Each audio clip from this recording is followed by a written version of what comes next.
I'm Peg Alexander. I'm a local journalist and presenter. I think it's different nationally to locally, though, and I think it's way less broken locally.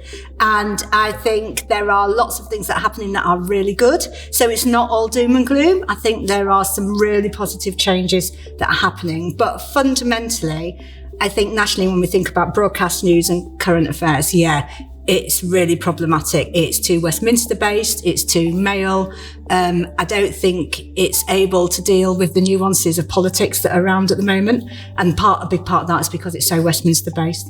And I also think it doesn't know what to do about the climate crisis.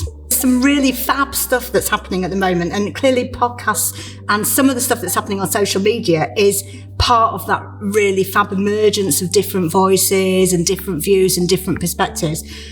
There is an issue, I think, that a lot of podcasts, though, are being taken over by kind of becoming corporatized and taken over by big companies. So I think a lot of those more diverse voices, that we're going to hear less and less of them as money takes over more in terms of podcasts. Politics has become very, very complicated. Left and right, I don't think, is an easy way to split people up anymore. I think as I say, it's much more nuanced than that.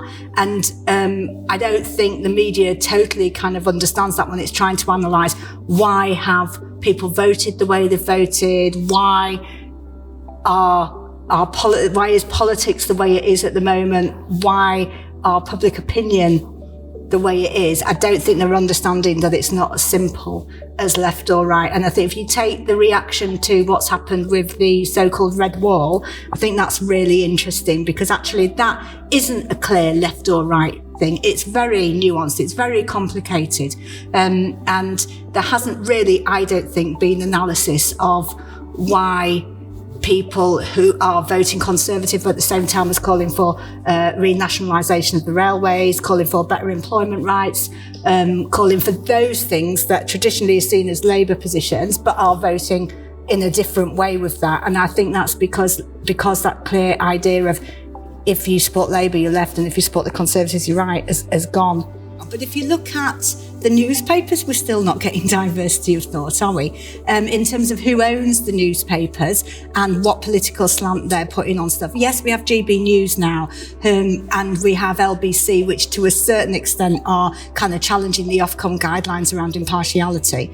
But, actually, we don't still have that much diversity of thought, because a lot of the alternative positions we're getting are coming from the right, and I'm not sure that we're getting the counterbalance to that coming from opposites. I'm not going to say the left, because I've just said I don't think those tags apply so much these days. It's so important to have conversations like this at a festival like this. I love the fact this festival is about ideas.